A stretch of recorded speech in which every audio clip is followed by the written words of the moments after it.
Otep à tous, bien-aimés frères et sœurs. Revenons sur le prix à payer pour la paix en RDC. Je disais tantôt que Tshisekedi lui-même a toujours dit que la Russie, c'est Kagame et l'Ukraine, c'est la RDC.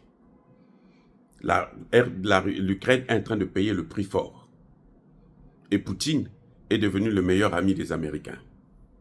Ou en tout cas, il est en train de le devenir. Même si je suis sûr que pour Poutine, il sait qu'il est en train de manger avec un chien. Il devra avoir un bâton dans les mains. Ça veut dire que Kagame aussi est l'ami des Américains. Il reste l'ami des Américains. C'est pour ça qu'il n'est pas touché par les sanctions. On a sacrifié le numéro 2 du système diabolique et macabre, James Kabarebe, et le numéro 3, l'argentier de la criminalité. Donc, je veux dire que vous êtes avertis que le Congo aura un prix à payer. Et ce prix-là, il va coûter très cher. Les États-Unis ont pris l'habitude de signer des contrats à vie.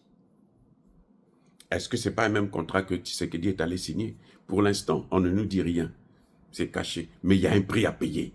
Ah, sachez-le, que vous soyez Congolais, que vous ne soyez pas Congolais, que vous soyez Africain, il y a un prix à payer pour ce que les Américains sont en train de faire en ce moment pour retarder, demander à Kagame de se retirer de l'Est de la RDC.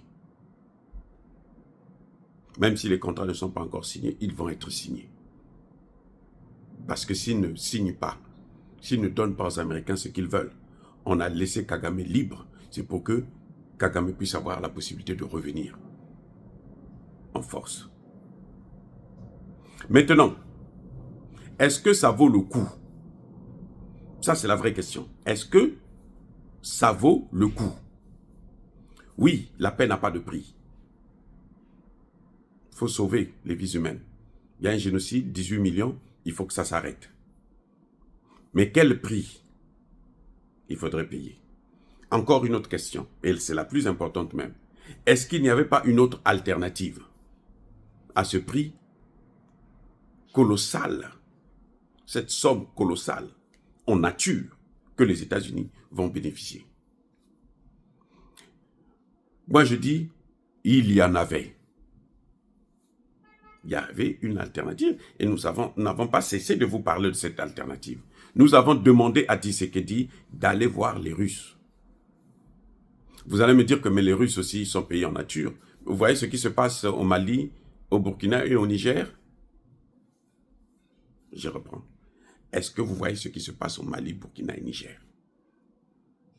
Qui a aidé ces pays à obtenir leur autonomie, leur indépendance? C'est bien la Russie. Mais la Russie a été payée, ou est en train d'être, et reçoit les dividendes de son travail. Mais est-ce que ça a empêché ces pays-là de monter en puissance sur le plan économique? Non. Voilà la différence. Est-ce que ça a empêché ces pays-là de collaborer avec d'autres partenaires, comme la Chine, la Turquie et autres? Non. C'est là où se trouve la différence. Et moi, j'ai soutenu cette thèse à cause justement de ce problème-là. Nous voulons la paix, mais à quel prix?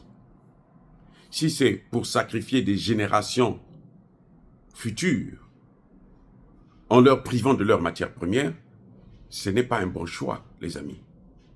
Je dis bien si. Nous verrons par la suite qu'est-ce que ça donne. Je vous ai déjà dit que mais Elon Musk, c'est un raciste, il vient de le prouver dans le dossier des terres des Blancs en Afrique du Sud. Marco Rubio, mais c'est un criminel aussi, un monstre, puisqu'il a soutenu le renouvellement des sanctions contre Cuba, son pays d'origine, celui de ses parents. Il est né aux États-Unis, mais ses parents viennent de là-bas, son père et sa mère. Il a soutenu que les Cubains peuvent mourir. Donc, nous avons là affaire à des gens qui sont cyniques, très cyniques, qui font tout ce qu'ils veulent et ils ne s'arrêteront jamais. Mais est-ce que c'était donc la seule solution? Moi, je dis non. La meilleure des solutions, c'est celle qui ferait le moindre mal, c'était avec la Russie, pas avec les États-Unis d'Amérique. Tshisekedi avait le choix, il a fait son choix. C'est vrai, les deux apportent à la paix, mais pas au même prix. Voilà ce que j'aimerais vous dire. Soyez bénis, abondamment bénis par le Dieu de Kémité, par nos ancêtres angélisés. Vive l'Afrique éternelle, j'ai dit et j'assume.